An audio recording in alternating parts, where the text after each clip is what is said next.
I'd like to acknowledge the Aboriginal and Torres Strait Islander peoples as the owners of the land. In particular, I'd like to acknowledge and thank the traditional owners of Perth and the surrounding regions for this opportunity to talk about the rights of Indigenous peoples in their territories. G'day, my name is Malezer.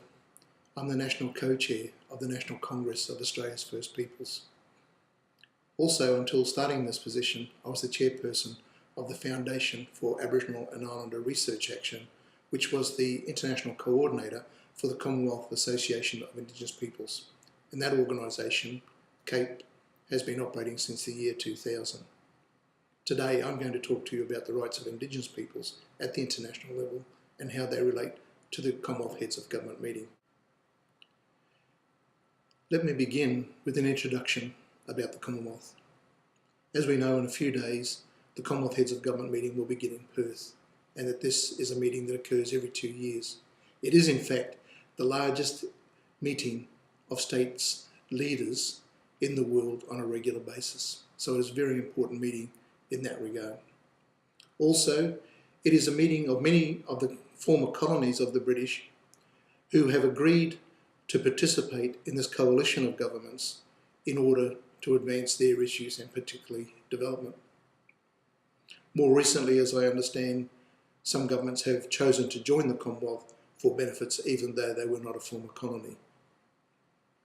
As I understand, the criteria to be a member of the Commonwealth governments is that English is a language spoken or a primary language, and that the states agree to the purposes and functions of the Commonwealth.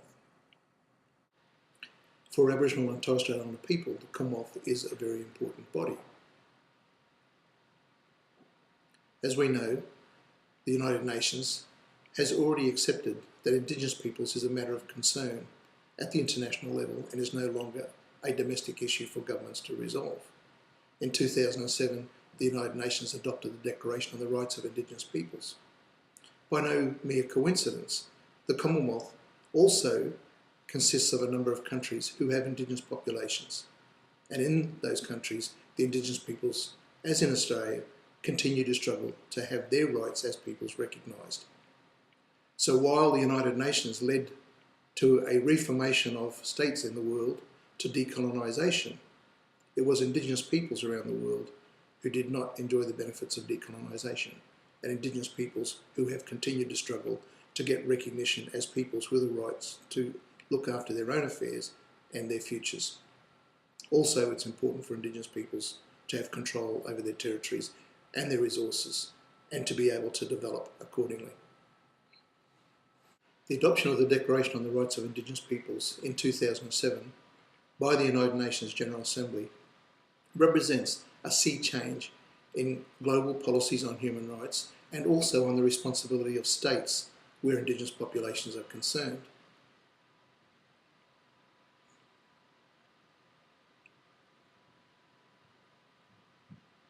The Declaration, although it is a standard, actually is a call upon governments to take actions to remedy what has been manifest and continuing abuses of the rights of Indigenous peoples, particularly in relation to the loss of their territories and loss of control over their resources, but also in relation to issues of self-governance, of being able to make decisions in relation to their own futures, and to achieve equality with other populations that preside with them in the state.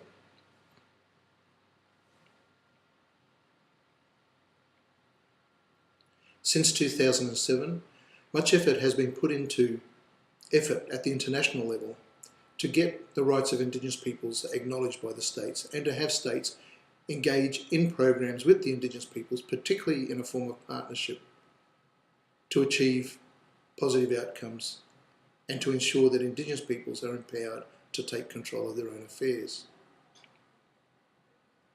This has not been an easy task, and perhaps one of the biggest problems has been that only persons directly involved or indirectly involved in the creation of the Declaration and in promotion of the Declaration are fully aware of the importance of this Declaration and the significance of the rights that it contains.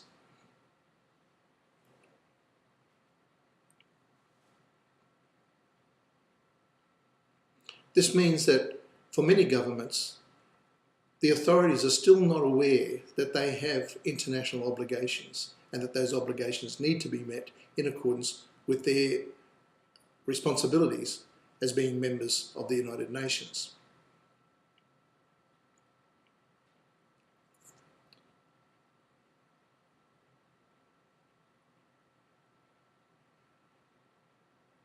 The most significant development through the Declaration was the recognition and acknowledgement that Indigenous peoples are peoples. That is, there is a requirement now that the collective identity of peoples be recognised, that collectively peoples can have ownership and control of their properties, their lands, their territories and their resources, that collectively peoples can govern themselves and have autonomy in making decisions which are about their interests and their futures. It means that Indigenous peoples as peoples can hold rights to territories, to resources, which cannot be usurped by the states without the states committing acts of discrimination. To understand the Declaration, it must be remembered that the Declaration does not create any new human rights. These are rights that have existed since 60 years ago under the Universal Declaration on Human Rights and also various treaties that have been adopted by the United Nations, including the Covenant on Civil and Political Rights, the Covenant on Economic, Social and Cultural Rights, and the Convention on the Elimination of All Forms of Racial Discrimination. Many of these rights are rights that populations around the world have enjoyed without regard. However, they are the very rights that Indigenous peoples have been denied during these years. And the aspect, as I've already mentioned, is that these rights are rights to be exercised collectively by Indigenous peoples through their own processes and through their own decision making. However, collective rights, we all know, do not override individual human rights. So any person of Aboriginal or Torres Strait Islander descent or of Indigenous descent anywhere in the world is still entitled to all the human rights as individuals. However, it is recognising the role that the peoples play as a society in looking after their own affairs, in maintaining their culture, in maintaining their identity, and in determining their development and the futures for their generations. As we are already experiencing, any nations that ignore the Declaration on the Rights of Indigenous Peoples do so at their own peril. It will only lead to greater unrest and to global dissatisfaction with the human rights performance of that country. So there is much pressure now on governments to implement the Declaration. The Declaration was adopted by a significant vote. When it was put to the vote in the General Assembly on the 13th of September in 2007, 143 countries voted yes that the Declaration be put into action. However, 4 countries voted against the Declaration. These countries were, unfortunately, Australia, Canada, New Zealand, and the United States of America. 3 of these 4 countries we know are in the Commonwealth. There were also a number of other countries that abstained from the vote. These were many of the small island states, both in the Pacific and in the Caribbean. They also included some countries in Africa. When we look back at these countries that abstained from the vote, we also realise that a large proportion of these were members of the Commonwealth and continue to be members of the Commonwealth. So there is a concern that within the Commonwealth countries, there seems to be a residual resistance and lack of acceptance of the rights of Indigenous peoples. I'm happy to say that since 2007, the 4 countries that voted against the Declaration have now turned around and expressed their support for the Declaration. In turn, it was Australia, followed by New Zealand, then by Canada, and then by the United States. So now we have, technically, what is a consensus by the countries of the world for the Declaration. This is most significant. It was very important for us when we lobbied for the Declaration that there be consensus support. And consensus support means that nowhere in the world is there opposition to the Declaration. This increases the responsibility upon individual governments to live up to their obligations to meet the rights of Indigenous peoples.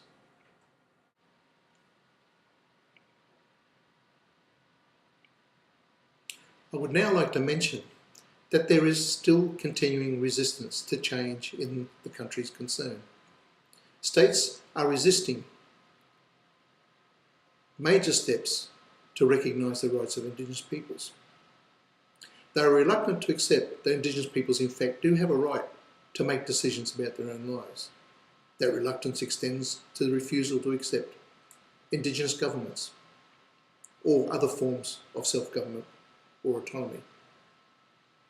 They are reluctant to recognise that they should no longer put in place legislation which affects those Indigenous peoples and communities without their prior informed consent. They are reluctant to accept that Indigenous peoples have a right to talk about development in their territories, and this means rights to their resources and rights to develop their resources and rights to develop how those resources survive for future generations. Of course, we know in Indigenous peoples circles that there is also a strong push for conservation of Indigenous peoples' territories, and that Indigenous peoples have been to the forefront at the global level in maintaining the environment and resisting change to the climate. Besides the states, there is resistance from multinational economic forces. We know that, for example, extractive industries do not like to be inhibited in relation to exploring for minerals and then taking out a license to mine. They collaborate with states to put mines in place, offering that mining in their countries will be of benefit to their populations and in the national interest. However, we also know that the national interest has often worked against the interest of Indigenous peoples, that the national interest has been an exclusive interest to say this is in the interest of populations, but not the Indigenous peoples. And those economic forces themselves need to acknowledge the declaration and need to accept that changes have to occur in the way that they operate, including that it is not a partnership between states and industries to overcome the rights, properties and territories of Indigenous peoples. Besides the global economic forces that are at work here, we also have entrenched systems and institutions in states, the systems of government, the laws, the way in which decisions are made within government, the structures of departments in governments. All these things compile to work against Indigenous peoples. We may be unconscious of that happening. However, it does happen that way. This is why Indigenous peoples end up in jail. This is why Indigenous peoples lose out in their claims. So to implement the rights of Indigenous peoples, states have to continue to search for equality and non-discrimination in their institutions, if it means revising the constitutions, if it means changing laws or reviewing the laws, if it means changing the way in which departments are structured, and if it means changing the way in which procedures operate to make decisions within government, then these must happen. They can't be put off as saying too hard or Indigenous peoples not important enough. They are in fact human rights obligations. And we're grateful that the United Nations, through the Universal Periodic Reviews of Human Rights, is now starting to examine country by country on a 4-year basis their human rights performances. And during those examinations they are looking particularly at how the rights of Indigenous peoples are being protected.